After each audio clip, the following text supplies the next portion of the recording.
जय हिंद साथियों, नमस्कार। कैसे हैं आप सभी का स्वागत है इतिहास की इस क्लास में। आज हम अध्ययन करेंगे एक परिवर्तन की, उस शुरुआत की जिसे आप कहते हैं 1857 की क्रांति। नमस्कार सभी को, जय हिंद, गुड इवनिंग। 1857 की क्रांति। आप किसी भी एग्जाम की तैयारी करते हैं तो 1857 की क्रांति जो है उसमें अपनी एक अलग ही महत्वपूर्ण भूमिका निभाती है। कभी पॉलिटिकल एजेंट पूछे जाते हैं, कभी छावनियां पूछी जाती है, कभी कौन सा एक क्रांतिकारी है उसके बारे में प्रश्न पूछा जाता है, किसने नेतृत्व किया ये पूछा जा सकता है। लेकिन इतना ज्यादा हमने देखा है कि ये कभी नहीं पूछा गया कि क्रांति के कारण क्या रहे होंगे या क्या उनके ज्यादा बारे में, कारणों के बारे में नहीं पूछा गया। जैसे 1817-18 में जो है ईस्ट इंडिया कंपनी ने संधि कर ली और संधि करने के बाद वो रियासतों के आंतरिक मामलों में हस्तक्षेप करने लग गए थे। हम ये देखते हैं कि कोटा राज्य का टुकड़ा जो है अलग करके झालावाड़, कोटा को अंग भंग करके झालावाड़ राज्य बना दिया जाता है। या फिर कुछ ऐसे जो है सैनिक टुकड़ियां जो है गठित की जाती है और उनका जो है खर्चा होता है वो रियासतों पर बांट दिया जाता है। ईसाई मिशनरियां जो है उनकी स्थापना कर दी जाती है। इसके अलावा अपने पढ़ते हैं कि राजस्थान के अंदर जो सबसे महत्वपूर्ण कारण था वो था चर्बी लगे हुए कारतूसों का प्रयोग। ठीक है, हाँ बिल्कुल आपकी सही बात है, ये भी बहुत बढ़िया सही है।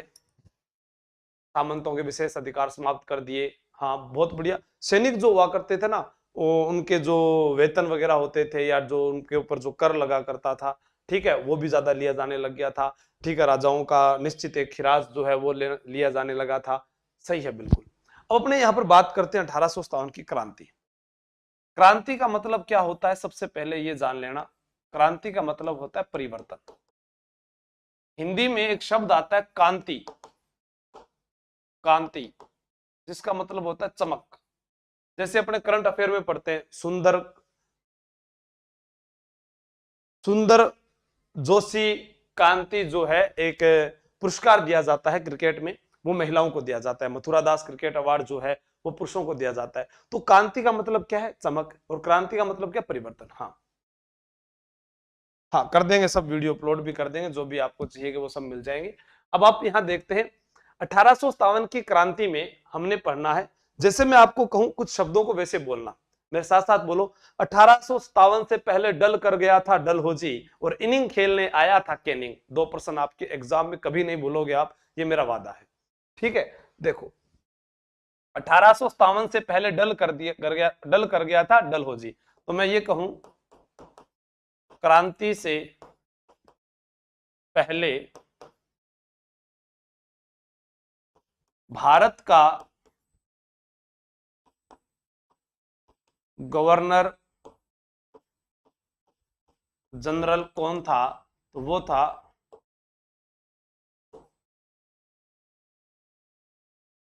डलहौजी। ठीक है, अब यहां पर एक प्रश्न तो ये मिल गया, क्रांति से पहले भारत का गवर्नर जनरल कौन था, डलहौजी। डलहौजी वही है, सब इंस्पेक्टर 2016 में पूछा गया था सब इंस्पेक्टर में, कि कुशासन के आधार पर सर्वप्रथम किसे हड़पा गया था, अवध को हड़पा। ऐसा एक प्रश्न आया था ना। बाकी कई क्षेत्रों को हड़पा गया, जिसमें सतारा महाराष्ट्र को सबसे पहले हड़पा गया था, हड़प नीति लागू की थी, व्यक्तिगत सिद्धांत जिसको बोलते हैं। उसके अलावा सतारा महाराष्ट्र को हड़पा था, संबलपुर है, जैतपुर है, झांसी है, जो है बाघाट है, उदयपुर है, नागपुर है, इन सबको हड़पा था। उसमें मुख्य रूप से आपको ध्यान में रखना है जो अवध है उसके बारे में एग्जाम में पूछा जा चुका है। डलहौजी के समय ही भारत में पहली बार रेल चली थी, यह भी आपको याद रखना है।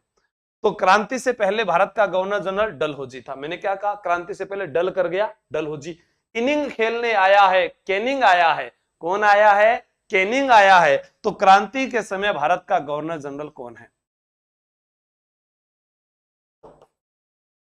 क्रांति के समय भारत का गवर्नर जनरल ये कौन है, आपका उत्तर है कैनिंग। क्रांति के समय भारत का गवर्नर जनरल कैनिंग है। अब हम यहां पर बात करते हैं, बिल्कुल मैथ की क्लास भी स्टार्ट कर देंगे, जल्दी ही सब स्टार्ट हो जाएगी। आप क्रांति के समय भारत के गवर्नर जनरल आपसे पूछा जाए कौन है, कैनिंग है। अब हमसे प्रश्न पूछा जाता है क्या कि जब 1857 की क्रांति हुई उस समय ब्रिटेन का प्रधानमंत्री कौन था, तो हम ये कहेंगे देखो, डल कर गया डल हो जी, इनिंग खेलने आया कैनिंग, पटरी पर था पारमस्टन, पटरी पर था पारमस्टन, क्योंकि पहले पटरियां जो है ब्रिटेन में ही थी, तो ब्रिटेन में था पारमस्टन। तो ब्रिटेन के प्रधानमंत्री कौन है, ब्रिटेन के प्रधानमंत्री, ब्रिटेन के प्रधानमंत्री कौन है भाई, पारमस्टन, ठीक है। और कंपनी का सेनापति कौन था, कोलविन था। कौन था, कंपनी का सेनापति कोलविन था। अब हम यहां पर भारत में 1857 की क्रांति की बात करेंगे कि जो है राइफल जो है उसमें चर्बी लगे हुए कारतूसों का प्रयोग किया गया था उसके बारे में, तो उसको एक बार आप इसको याद कीजिए, नोट कर लो।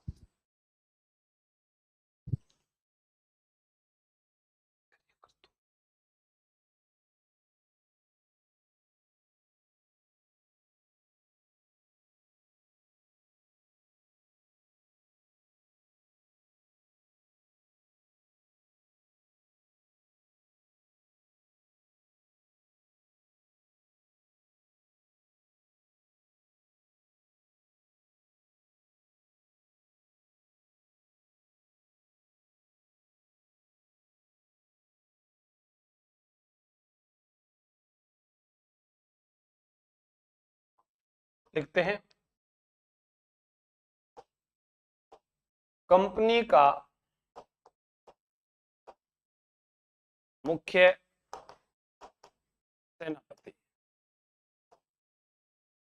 Campbell, Campbell. फिर प्रश्न है, क्रांति के समय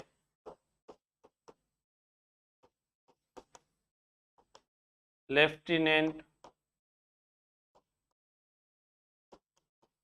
गवर्नर कोलविन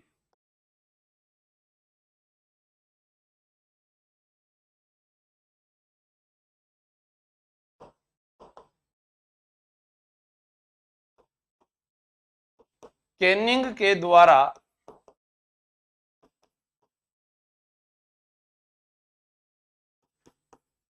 ब्राउन बेस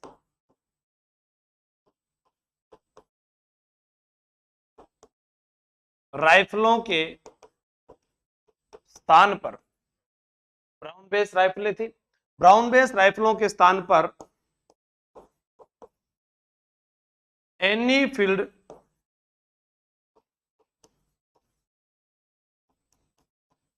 राइफलों का प्रयोग शुरू किया गया। यानी ब्राउन बेस राइफलों के स्थान पर एनीफील्ड राइफलों का प्रयोग शुरू किया गया। एनीफील्ड वो राजदूत आया करता था ना एक, उसको आप याद रख लेना सब, ठीक है।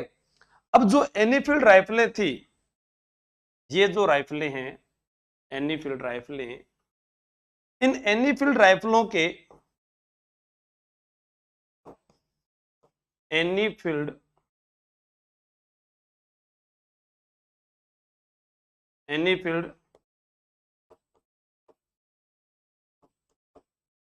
राइफलों के कारतूसों में गाय व सुअर की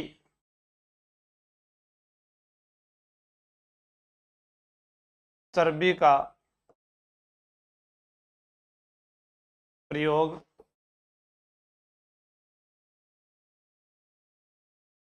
किया गया।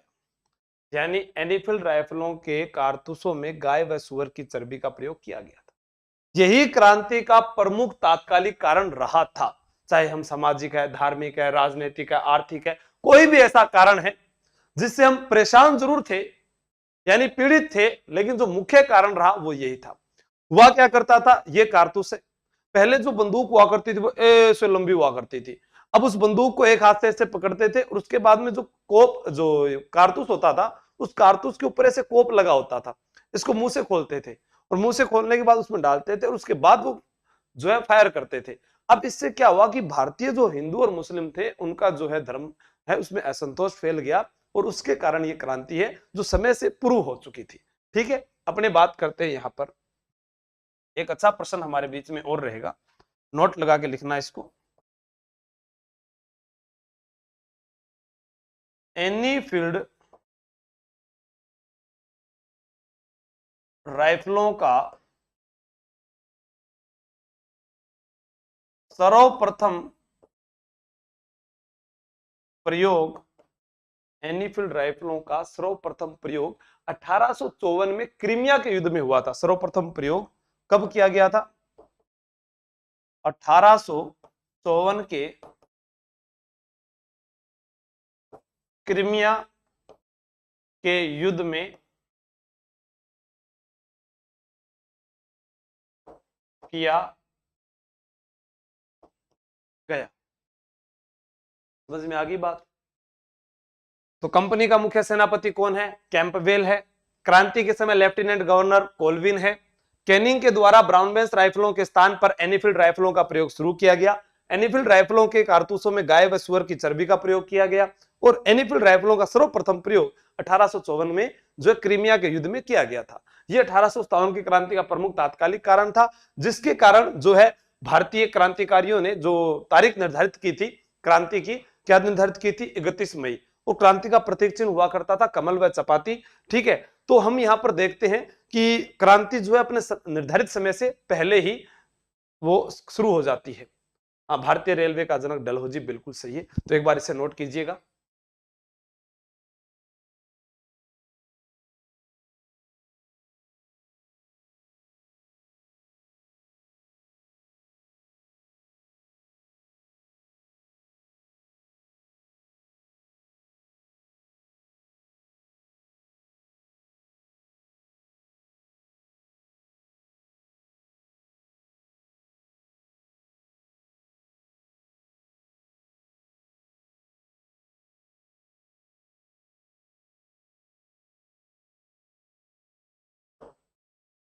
प्रश्न है 1857 की क्रांति का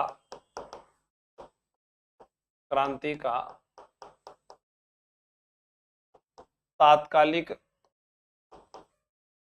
कारण। 1857 की क्रांति का तात्कालिक कारण क्या था? 1857 की क्रांति का तात्कालीन कारण था चर्बी लगे कारतूसों का प्रयोग। ठीक है, अब प्रश्न आता है इससे क्या हुआ? भारतीय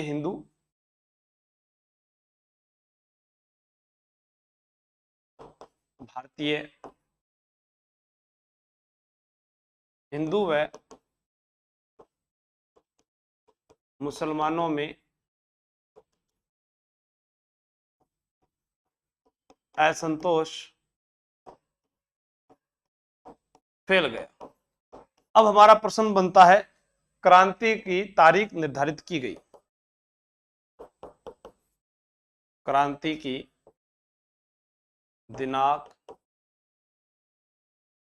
तय की गई।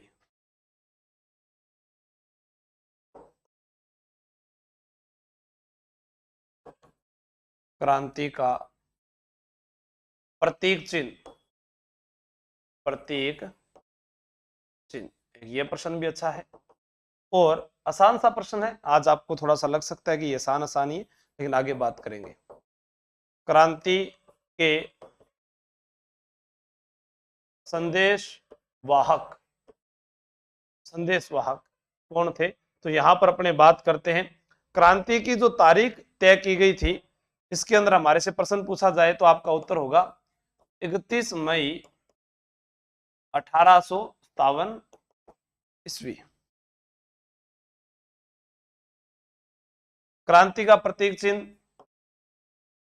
कमल व चपाती, लेकिन खाने में पूड़ियां ही भेजी जाती थी, ध्यान रखना। हाँ, क्रांति के संदेश वाहक साधु व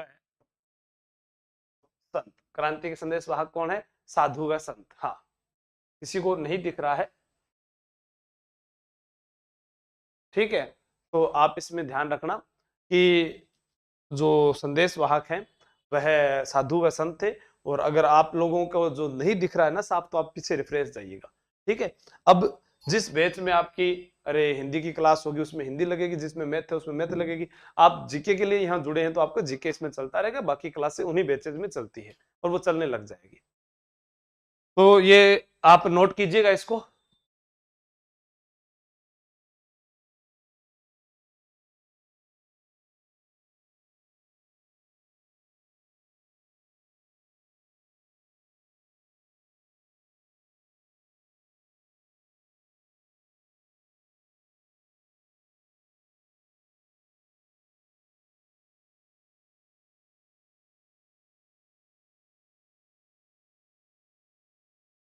अब क्या होता है, 1857 की क्रांति शुरू होने से पहले एक प्रश्न पूछा गया। क्या 1857 की क्रांति से पहले की घटना वो कौन सी थी? वो थी बैरकपुर छावनी की घटना। बैरकपुर छावनी की घटना। अब बैरकपुर छावनी क्या है इसके बारे में अपने जानते हैं। कमल व चपाती जो है प्रतीक चिन्ह थे, वैसे खाने में क्या भेजी जाती थी? जो पूड़ियां भेजी जाती थी।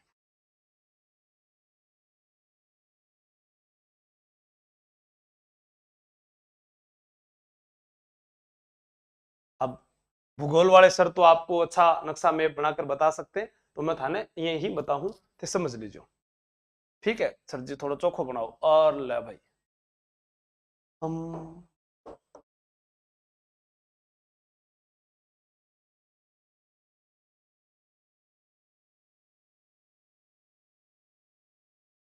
ये, ठीक है। अब अपने यहां पर देखते हैं कि बैरकपुर छावनी कहां है। यहां पर एक छावनी है जिसका नाम है बैरकपुर छावनी। कौन सी छावनी? बैरकपुर छावनी। याद रखना, मैं आपको एक एक चीज साथ साथ याद करवा रहा हूं, एक एक पार्ट अपने याद करते जा रहे हैं। 1857 की क्रांति से पहले की घटना कौन सी है? बैरकपुर छावनी की। कहां पर है बैरकपुर छावनी? बोलो मेरे साथ, कलकत्ता। और कलकत्ता कहां है? पश्चिम बंगाल में। पश्चिम बंगाल में हुगली नदी के किनारे कलकत्ता है। कौन सी नदी के किनारे है? कलकत्ता हुगली नदी के किनारे। जैसे हैदराबाद मूसा नदी के किनारे, लखनऊ गोमती नदी के किनारे, ठीक है। तो ऐसे आपसे पूछा जा सकता है कि आगरा किस नदी के किनारे? यमुना नदी के किनारे। तो ये याद रखना है कि यहाँ बैरकपुर छावनी कलकत्ता पश्चिम बंगाल। यहां पर कौन सी रेजिमेंट थी? एग्जामिनर प्रश्न पूछेगा तो यहां पर रेजिमेंट थी 34वीं बंगाल रेजिमेंट। इस 34वीं बंगाल रेजिमेंट का एक सिपाही था, उस सिपाही का नाम था मंगल पांडे। क्या नाम था? मंगल पांडे। 34वीं बंगाल रेजिमेंट के सिपाही का नाम क्या है? मंगल पांडे। मंगल पांडे ने जब चर्बी लगे कारतूसों का प्रयोग देखा तो उसने दोनों सर काट दिए। बोलो, इसको याद हो गया? बोलो, दोनों सर काट दिए। कितने सर काट दिए? 2 सर काट दिए। कितने काट दिए? तो अपने बोलेंगे क्या? 1857 से क्रांति, 1857 की क्रांति से पहले की घटना कौन सी है? बैरकपुर छावनी की घटना है। बैरकपुर छावनी कहां है? कलकत्ता पश्चिम बंगाल में है। कितने सर काट दिए? 2 सर काट दिए। किसने काट दिए? मंगल पांडे ने काट दिए। कहां पर है जी? बैरकपुर छावनी कलकत्ता पश्चिम बंगाल में। कौन सी रेजिमेंट का सिपाही है? 24वीं बंगाल रेजिमेंट का सिपाही है। अब यहां पर कितने सर काट दिए? 2 सर काट दिए। एक का नाम है सर बाग। पहले लिखोगे आप, क्या लिखोगे? 2 सर लिखोगे। देखो, मैंने कहा मंगल पांडे ने कितने सर काटे? 2। एक का नाम सर, और इसको क्या कहोगे? सर बाग। और दूसरे का नाम सर हयूशन, तो इसको क्या कहोगे? सर हयूशन। कितने सर काटे? 2। अब बोलो, दोनों बोलो दोनों। तो कब काट दिए मंगल पांडे ने? दोनों मार दिया 29 मार्च 1857। यानी 29 मार्च 1857 को सरबाग व सर हयुशन की हत्या किसके द्वारा कर दी गई? मंगल पांडे के द्वारा। तो आप ये लिखेंगे कि मंगल पांडे ने 29 मार्च 1857 को बैरकपुर छावनी कलकत्ता पश्चिम बंगाल में सरबाग व सर हयुशन की हत्या कर दी। और अंग्रेजों की हत्या करना यानी सीधा फांसी का न्योता था। पर हमें स्वीकार कहां? सन 57 की युद्ध कहानी में कहते हैं ना, अपने लिखी गई एक कहानी थी, मंगल पांडे ने जो है स्वयं का प्याला तोड़ दिया, जगह जगह चिंगारी फूटी, तोपों का मुंह मोड़ दिया। बस जो 1857 की क्रांति है, चमक उठी सन 57 में, वो तलवार पुरानी थी, हर बुंदेलों के मुंह से सुनी हमने कहानी थी, खूब लड़ी मर्दानी वो तो झांसी वाली रानी थी। कुछ सुना होगा आप लोगों ने ऐसा थोड़ा बहुत। तो यहां पर हम देखते हैं कि मंगल पांडे ने दोनों को मार दिया। बोलो, याद हो गया होगा अब तो। दोनों को मार दिया, सर काट दिए। ठीक है, हाँ, ये आ गया उत्तर। अब मंगल पांडे ने जब इनको मारा तब कहा था मारो फिरंगियों को। क्या कहा था? मारो फिरंगियों को। तो ये नारा कौन सा दिया? मारो फिरंगी का नारा दिया। मंगल पांडे का नारा प्रश्न पूछा जाता है, यहां पर लिख देता हूं। मंगल पांडे ने मारो फिरंगी का नारा दिया। कौन सा नारा दिया? मंगल पांडे ने मारो फिरंगी का नारा दिया। अब प्रश्न एग्जाम में आया कि चलो दिल्ली मारो फिरंगी का नारा किसने दिया? तो राजस्थान इतिहास में जोधपुर लीजन सैनिक टुकड़ी के सिपाही शिवनाथ के द्वारा एरिनपुरा के अंदर मारो फिरंगी की जगह चलो दिल्ली मारो फिरंगी का नारा दिया गया था। तो वो चलो दिल्ली मारो फिरंगी है, मंगल पांडे मारो फिरंगी है। अब मंगल पांडे कहां का निवासी था? तो मंगल पांडे जो है गाजीपुर बलिया उत्तर प्रदेश का निवासी था। एग्जाम में प्रश्न यह भी पूछा जा सकता है, मंगल पांडे कहां का निवासी था? मंगल पांडे गाजीपुर बलिया उत्तर प्रदेश का निवासी था। प्रश्न ये भी आता है, मंगल पांडे को फांसी 8 अप्रैल 1857 को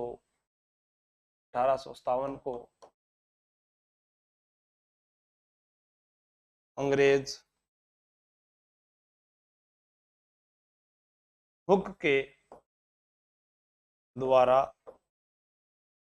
दी गई। आप चाहे रॉबर्ट हुक नाम ले सकते हैं, अंग्रेज हुक का नाम ले सकते हैं। हाँ, तो हमारे पास में यहाँ 3 प्रश्न आए।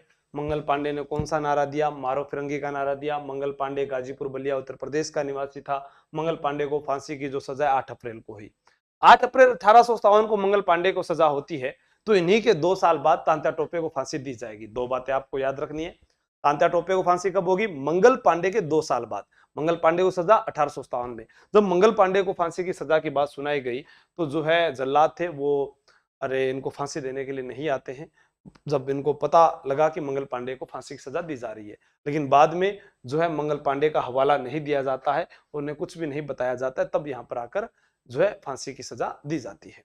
हाँ, अब यहां पर अपने बात करते हैं, मंगल पांडे ने 29 मार्च 1857 को सरबाग व सर हुसैन की हत्या कर दी। सर हुसैन की हत्या कर दी, ऐसे मैं लिख देता हूं कहीं आपको पता ना चले कि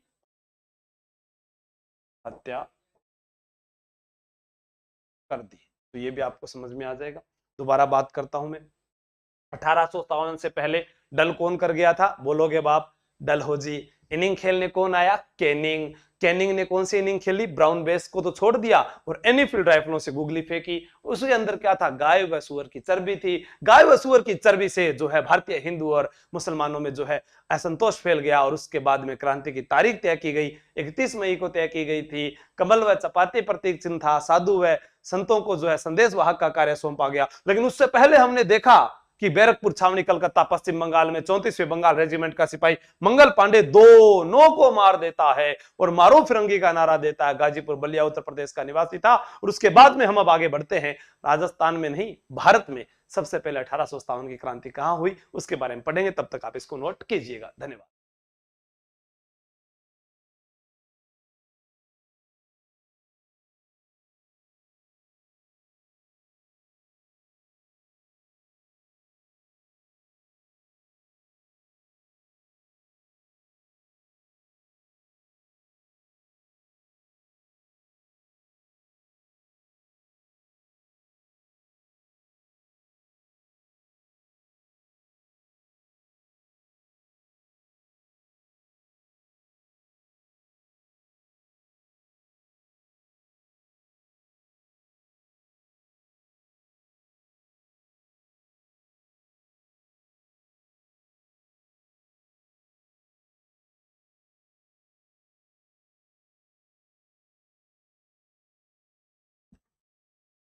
अब अपने जैसे ही मंगल पांडे को फांसी दी गई, क्रांतिकारियों में जोश की भावना आ गई और क्रांतिकारियों ने कहा हमारा मंगल पांडे है, उसको फांसी की सजा दी गई। अब हम कहां रुकने वाले थे? आपके अंदर भी जोश आ जाएगा और घर से लठ लेकर निकल पड़े थे मेरठ की ओर। तो भारत में क्रांति की शुरुआत कहां से हुई थी?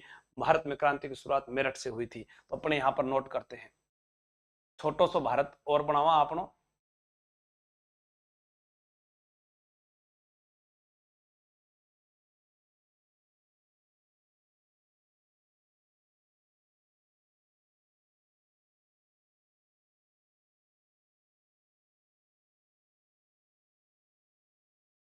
ओ आपनो भारत थोड़ा कोरोना के कारण भी यहाँ बन जावे है, थोड़ा थे बना लीजिए चोखो। हाँ ठीक है। अब देखो याद करना है। यहां एक स्थान है, उस स्थान का नाम मैंने लिख दिया मेरठ। क्या लिख दिया? मेरठ। और मेरठ कहां पर है? यूपी। मेरठ कहां पर है? यूपी में। तो मैंने कहा लठ लेकर निकल पड़े थे मेरठ में, कदम कदम बढ़ाए जा खुशी के गीत गाए जा। कदम कदम बढ़ाए जा खुशी के गीत गाए जा। कदम सिंह के नेतृत्व में। कदम सिंह कौन हुए यहां पर? नेतृत्व करता।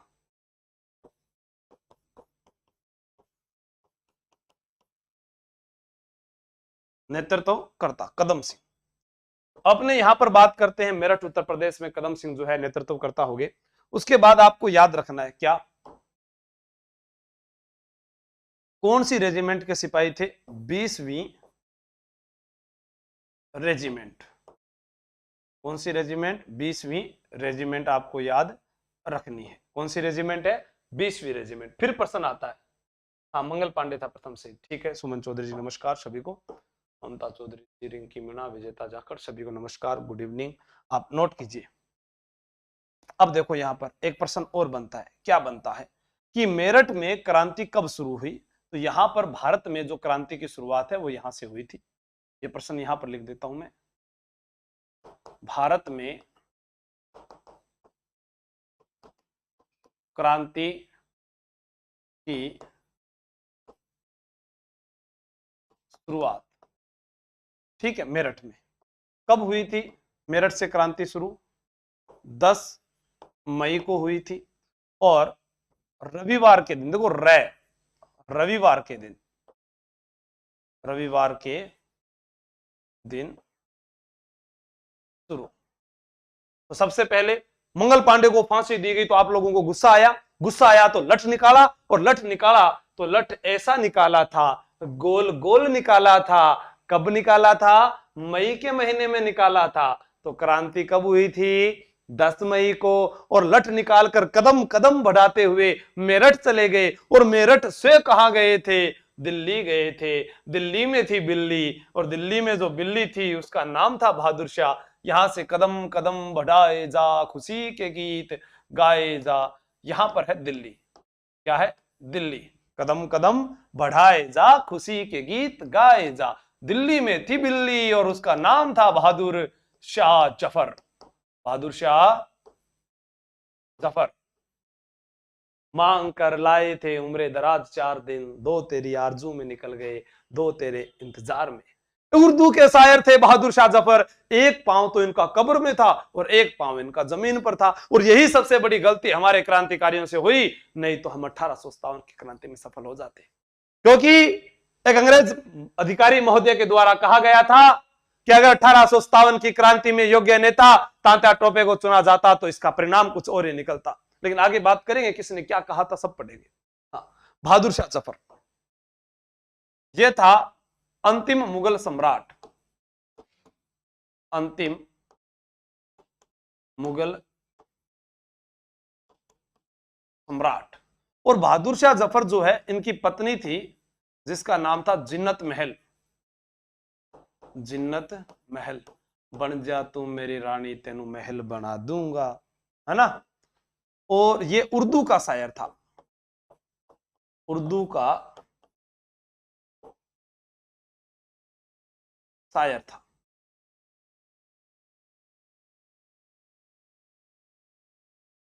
अब यहां पर क्या होता है, दिल्ली में क्रांति कब हुई थी? दिल्ली में क्रांति हुई थी 11 मई को। भाई आपसे प्रश्न पूछा जा सकता है। देखो 10 मई को यहां हुई, फिर क्रांतिकारी अंधेरी रात में यहां पर चलते पहुंचे थे, और यहां पर 11 मई 1857 को जब पहुंचे तब क्रांति प्रारंभ हुई और बहादुर शाह को नेता चुना गया। बहादुर शाह जफर जिन्हें लाल किला छोड़ना पड़ा था और कुतुब मीनार में रहते थे। अब क्रांतिकारियों ने, हाँ हाँ, वो आपको याद करवाने के लिए दिल्ली में बिल्ली बैसे बहादुर शाह याद रह जाएगा। तो इनको क्या है कि अंग्रेजों ने कहा कि भैया लाल किला छोड़ दीजिए। इन्होंने कहा हमारे दादा परदादा ने हिंदुस्तान पर राज किया है। तो अंग्रेजों ने कहा किया था, है नहीं, अब चले जाओ यहां से। फिर क्रांतिकारियों ने नेता चुना, उसका कारण यह था कि इनके पास सैनिक थे, अस्त्र शस्त्र थे, हमारे पास वो नहीं थे। अपा तो क्रांति तो कर रहे, आप बाटा ले रही चलिया भी अंग्रेज को टाट फोड़ श्या, मान लो जिये सिर दिखतो और निशानों फेंक देता। यानी हमारे पास सबसे बड़ी कमी क्या थी? हथियारों की कमी थी। दूसरा, नेतृत्व की कमी थी। तीसरा, हम अलग अलग जगह से लड़ रहे थे। यही चीज जो है 1857 की क्रांति की असफलता में रही थी। हाँ, जगदीश सिद्ध जी बाद में बताएंगे आपको। अब यहां पर अपने बात करें दिल्ली। दिल्ली में दो अपने कहते हैं, देखो बूढ़ा आदमी हो गया बहादुर शाह जफर, ठीक है। आपसे प्रश्न भी पूछा जा सकता है कि बहादुर शाह जफर जो है 1857 की क्रांति में कितने वर्ष के थे? 82 वर्ष के थे। उनकी आयु कितनी थी? उम्र 82 वर्ष के थे। और बूढ़े आदमी की सेवा कौन करते हैं? सन करते हैं। हे जफर तू कितना बदनसीब है, तुझे तेरे मुल्क में 2 गज जमीन भी नसीब नहीं हुई। वो लिखा हुआ है ना, वो भी इसी के जो कब्र पर है वहां लिखा हुआ है। अभी आप याद रखना कि मैं आपको क्या बोल रहा था, बहादुर शाह। तो बहादुर शाह जफर बूढ़ा हो गया। अब बूढ़े की सेवा कौन करते हैं? सन करते हैं। जैसे अपने मम्मी पापा हैं, उनकी सेवा कौन करते हैं? अपने करते हैं ना, सन करते हैं ना। तो सन, 2 सन पकड़ कर ले गए। कितने सन पकड़ के ले गए? 2 सन।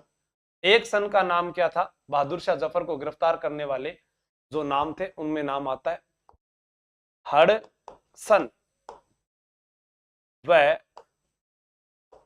निकलसन ने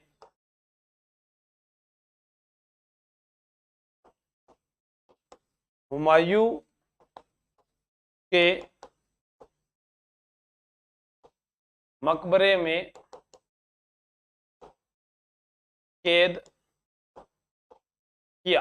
हुमायूं का मकबरा दिल्ली में है।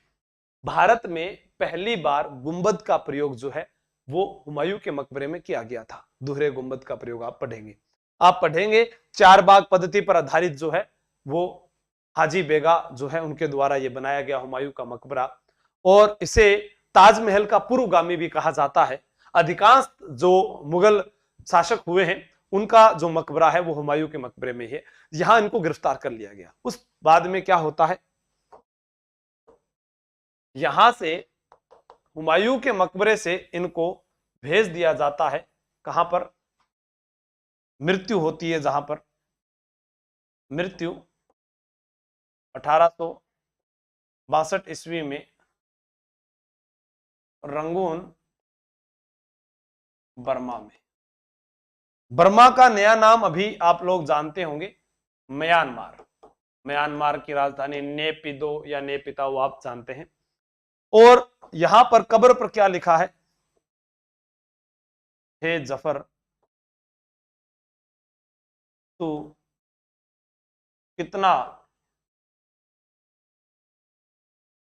बदनसीब है कि तुझे तेरे मुल्क में 2 गज जमीन नसीब न हुई। यानी हे जफर, तू कितना बदनसीब है, तुझे तेरे मुल्क में 2 गज जमीन नसीब न हुई। ये आपको ध्यान रखना, ठीक है। बहादुर शाह जफर का पेशवा था नाना साहब और सेनापति था बख्त खां, ये भी आपको याद रखना है। वो अपने आगे उनके बारे में पढ़ेंगे तब लिखेंगे। इस चीज को मैं दोबारा एक बार फिर से स्टार्ट करता हूं और सुनाता हूं।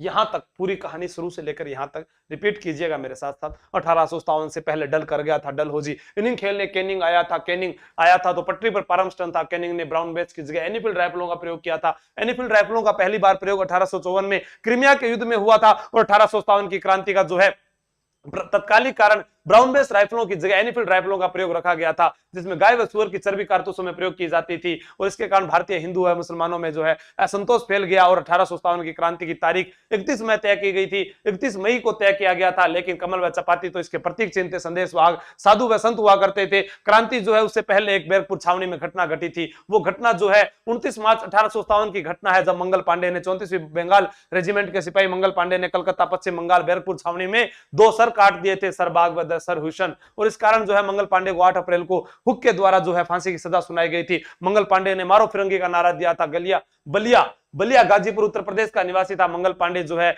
जो 34वीं बंगाल रेजिमेंट का सिपाही था, जिसने मारो फिरंगी का नारा दिया था। उसके बाद मंगल पांडे की जो हत्या हो जाती है तो उसके मंगल पांडे को जो फांसी दे दी जाती है, तो फांसी के बाद में जो लट लेकर निकल पड़ते हैं मेरठ की ओर। और मेरठ में जो है भारत में 1857 की क्रांति की शुरुआत होती है। रविवार के दिन 10 मई को 20वीं नेटिव इन्फेंट्री के जो सिपाही थे वो कदम सिंह के नेतृत्व में होती है। और यहां से क्रांतिकारी 11 मई को दिल्ली पहुंच जाते हैं। दिल्ली में बिल्ली थी बहादुर शाह जफर। जब बहादुर शाह जफर जो है 82 वर्ष के थे, उन्हें 1857 की क्रांति का नेता चुना गया था। उनकी पत्नी का नाम जिन्नत महल था, उम्र 82 वर्ष थी। बहादुर शाह जफर को जो है 2 उनके बेटे पकड़ के ले गए थे, हरसन और निकलसन। हुमायूं के मकबरे में कैद किया गया था। हुमायूं का मकबरा दिल्ली में बना हुआ है। यहां पर यह पहला मकबरा है जिसे ताजमहल का पूर्वगामी कहा जाता है। दोहरे गुंबद का प्रयोग किया गया है। 4 बाग पत्ती पर आधारित इस मकबरे का निर्माण जो है हाजी बेगा ने करवाया था। और अपने बात करते हैं हुमायूं के मकबरे से, बहादुर शाह जफर को रंगून बर्मा भेज दिया गया। बर्मा का नया नाम म्यांमार है। म्यांमार को न्यू जो है राजधानी न्यू पिदो या नेपिताओ है। और यहां पर उनकी कब्र में लिखा हुआ है, हे जफर तू कितना बदनसीब है, तुझे तेरे मुल्क में 2 गज जमीन भी नसीब ना हुई।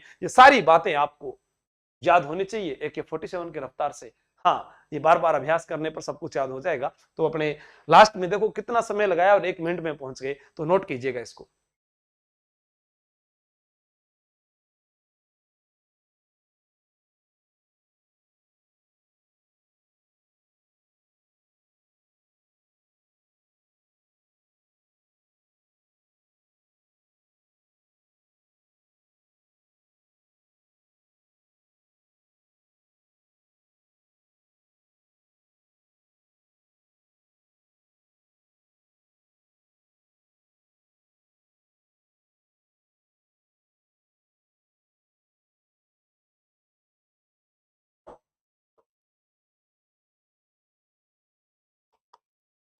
भारत में 1857 की क्रांति के अन्य नेतृत्व करता।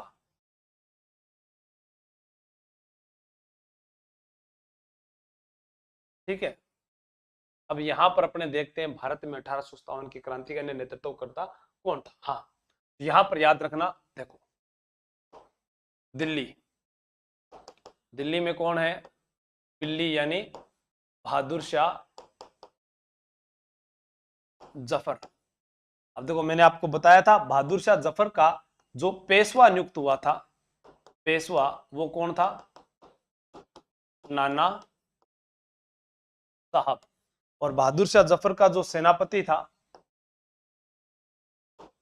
सेनापति वो कौन था? बख्त खां, बख्त खां, ये याद रखना है। उसके बाद भारत में अन्य स्थानों पर कहां कहां पर क्रांति हुई उनको लिखना है। जैसे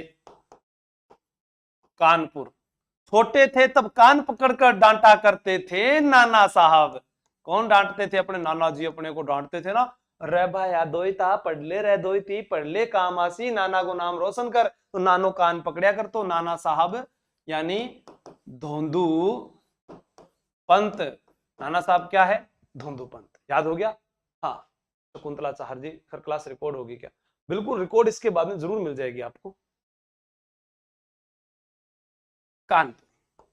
फिर देखो ग्वालियर, ग्वालियर वह स्थान है जहां से बहुत सारे एग्जाम में बहुत सारे प्रश्न आते हैं। जैसे अकबर के नवरत्नों में शामिल था तानसेन, जिसे कंठाभरण वाणी विलास की उपाधि थी। वसुंधरा राजे जो है सिंधिया घराना, वो ग्वालियर है। कवि बिहारी जो है वो ग्वालियर से आया था। ठीक है, ग्वालियर में ही जो है अमरचंद बांटिया को फांसी की सजा दी गई थी, जो राजस्थान का मंगल पांडे कहलाता है। या हम ग्वालियर में ही बात करते हैं तो सिंधिया घराना ही था जिसने अंग्रेजों का सर्वप्रथम साथ दिया था। ठीक है, तो ग्वालियर जो है वहां से बहुत सारे प्रश्न पूछे जाते हैं, और ग्वालियर से ही था तांत्या टोपे। याद रखना, अभी पूछा गया था एग्जाम में कि दयानंद सरस्वती जो है राजस्थान में दयानंद सरस्वती पहली बार कहां आए थे? करौली में आए थे। तो पूछा जाएगा आपसे कि तांत्या टोपे राजस्थान में सबसे पहले किस रियासत में आए थे? कमेंट करके बताना। हाँ, ग्वालियर। ग्वालियर में देखो आधा अक्षर है, तो यहां पर आधा अक्षर वाला है तांत्या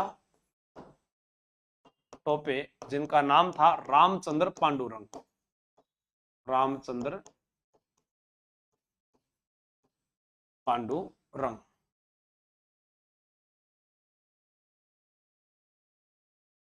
उसके बाद बात करते हैं, कानपुर हो गया, ग्वालियर आधा अक्षर हो गया, कानपुर ग्वालियर। इलाहाबाद, इलाहाबाद, इलाहाबाद में लियाकत अली। इलाहाबाद में कौन हो गए? लियाकत अली। देखो ला से ली आपको याद आ जाना, लियाकत अली। झांसी, खूब लड़ी मर्दानी, वो तो झांसी वाली रानी थी, रानी लक्ष्मी बाई, जिन्हें क्या कहते थे? महल परी कहा करते थे। और नाम क्या था इनका? मणु कनीर का, मणु कनीर का।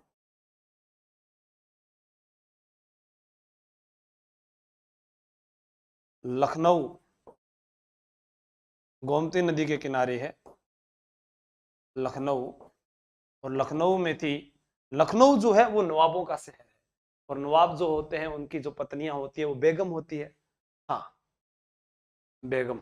ठीक है, तो बेगम यानी बिना गम के, नवाबों की पत्नियों को कोई गम नहीं होता है, तो बेगम, बिना गम के बेगम हजरत में। लखनऊ नवाबों का शहर भारत में, टोंक राजस्थान में नवाबों का शहर, झांसी उत्तर से दक्षिण तक, पूर्व से पश्चिम तक जो बीच का गलियारा है, वहां का जो मुख्य स्थान है वो कौन सा है? वो आपको याद रखना है। जी गुरु जी, वो तो आपने के है, वो नहीं याद आ रही था? बताओ। झांसी है, उत्तर से दक्षिण तक और पूर्व से पश्चिम तक, पूरा याद रखना आपको। ठीक है, लखनऊ, लखनऊ में बेगम, मेरी आवाज तो जारी है क्या? अगन, बेगम हजरत महल, इन्हें कहते थे महक परी, महक परी।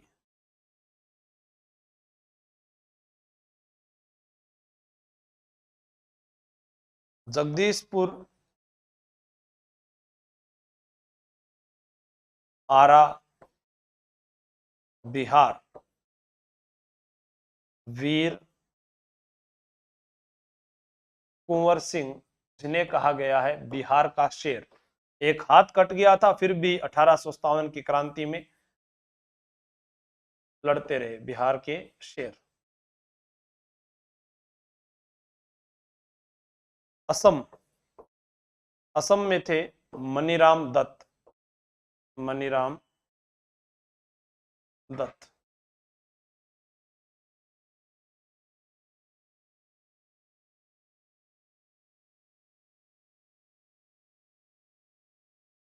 फैजाबाद, फैजाबाद, यहां पर थे मौलवी अहमद दुल्ला। फिर है रायबरेली, रायबरेली, यहां पर झुमका गिरा रे बरेली के बाजार में, जो चावड़ा वो गीत है नहीं, तो झुमको की को गिरो पतो था ने, झुमका गिरा था खान बहादुर का। तो यहां पर याद रख लेना खान बहादुर, खान बहादुर, ठीक है। हाँ, बेगम हजरत महल को वो बोलते थे। इलाहाबाद लियाकत अली लिख तो दिया, ठीक है, तो आप इसको नोट कीजिएगा।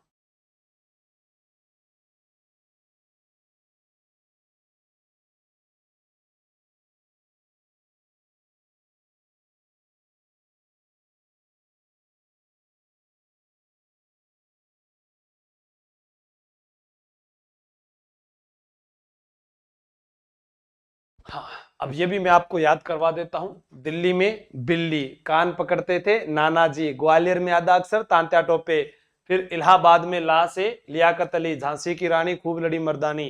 ठीक है, मर्दानी किसने कहा था पता है? ह्यू रोज नामक जो अंग्रेज थे उनके द्वारा रानी लक्ष्मीबाई को मर्दानी कहा गया है। सुभद्रा कुमारी चौहान की रचना है झांसी की रानी लक्ष्मीबाई। लखनऊ नवाबों का शहर है, लखनऊ गोमती नदी के किनारे है। बेगम हजरत महल। जगदीशपुर में देखो रे रे रे रे रे रे रे रे, और भाई सभी जगह देखो रे रे, अरे रे रे रे, कालियो कूद पड़ियो मेला में। असम में मैं है तो इधर भी मैं है। असम में क्या दिखाई दे रहा है आपको? यहाँ पर मैं, और यहाँ पर भी मैं दिखाई दे रहा है आपको, वो याद रख सकते हैं। फैजाबाद में दो मात्रा है तो मौलवी में भी दो मात्रा है। और झुमका गिरा बरेली के बाजार में किसका गिरा था? खान बहादुर का। तो ये पूरी चीजें आप याद कर सकते हैं। मणि कनीर का भी है सर जी, और मनु भी है। बिल्कुल, वो मनु कनीर का बोल दो, मणि कनीर का बोल दो, मनु कह दो, वो एक ही बात है। ठीक है, इसको मनु भी कह देते थे, ये भी आप ध्यान रख लेना। हाँ, ओके, आज की क्लास में हम इतना ही पढ़ेंगे। कल हम थोड़ा इसके बारे में और आगे पढ़ेंगे। धन्यवाद। जय हिंद, जय Bharat. Thank you, best of luck.